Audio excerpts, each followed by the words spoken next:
Hey guys, what's going on? Miles here and welcome to the vlog. Let me start off by saying happy 2019. If you are like me, you are so happy to see 2018 go out the door. It has just been one of those years. I don't know about you guys, but it has been extremely busy and I am glad to see it in the past. Now let me start off by saying 2018 was a great year for photography. We saw new cameras come out such as the Z6 and Z7, the new Canon EOS R, and we even heard some rumors about new Sony products coming out in the next year or two.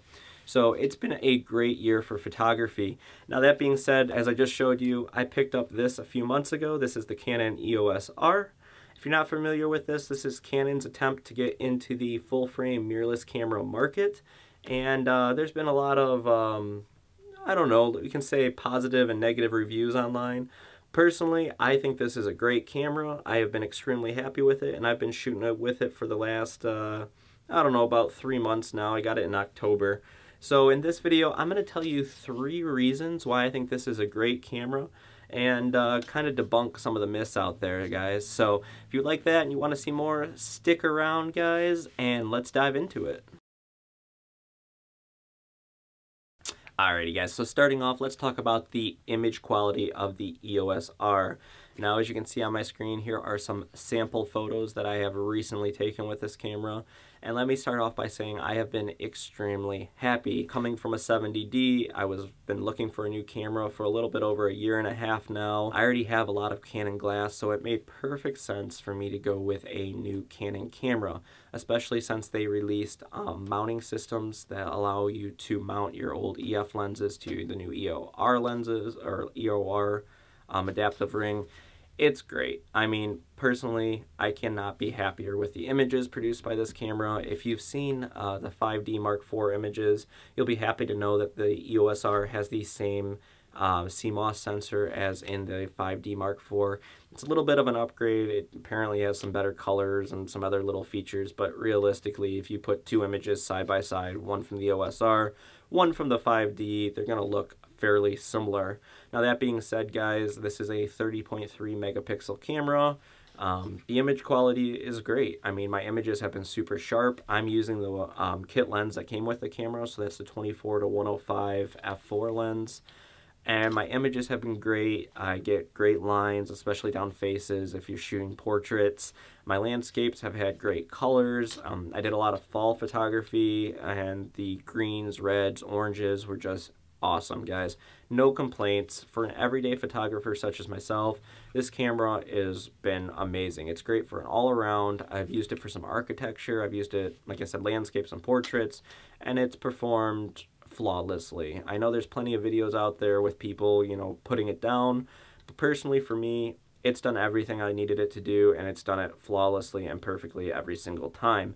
When you're looking for a camera, especially, you know, I am, that's something I need, and Canon's done it. I mean, personally, I find the EOS R to be a great camera to shoot with.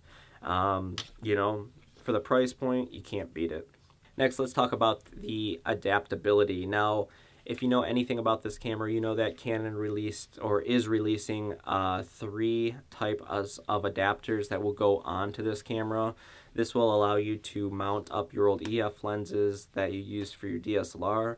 This is extremely nice since lenses, as all of us know, cost a lot of money, and it would be a waste just to see them, you know, get thrown away or have to sell them off because you bought a new system. That being said, I did pick one up, and I used it with my 10 to 18 millimeter wide angle lens.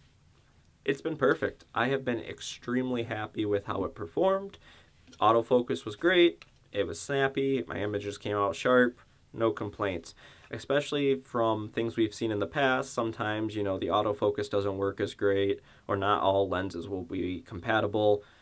Personally, I haven't found that at all. I mean, all my EF lenses mounted up flawlessly. It was great. Extremely happy with that, and that was the reason number 2 that I decided to go with the EOS R.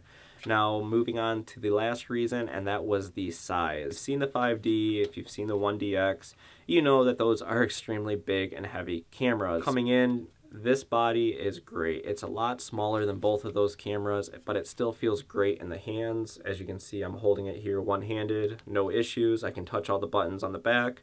And I have fairly, I guess, medium-sized hand, guys. I wouldn't say they're small or big, but you know, they work great for this camera. And I know people were complaining that the buttons on the back were kind of hard to reach at times.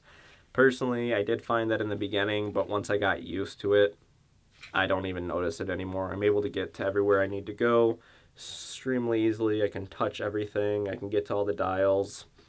No problems whatsoever. And that's doing that one-handed right there, guys. If I had both hands on the camera, it's even easier. So those are my 3 reasons that I really looked at for the EOS R. Some other things I looked at was obviously, you know, what else was on the market. I know the Sonys are out there. I know Nikon. I know, I think Panasonic released one recently. But again, when I'm talking about money and for my photography and my style, it made sense to go with the EOS R. I didn't want to be buying all new lenses. I didn't want to have to buy all new equipment, you know, especially because I already had quite a bit. It's really nice just to be able to buy a $100 adapter, or up to $300, I guess, depending on which one you go with, and mount up my old lenses. That was probably the #1 selling point when I was looking at a mirrorless camera. The other thing, too, was just the image quality. I mean, yeah, I know there's other ones that rival it, apparently, but when I did real-world tests with this camera, my images were great. They were sharp, they were everything I was looking for, and compared to other professional cameras on the market, this camera takes fairly good photos, guys. I mean, they're sharp, clear, you know, so who's this camera really for?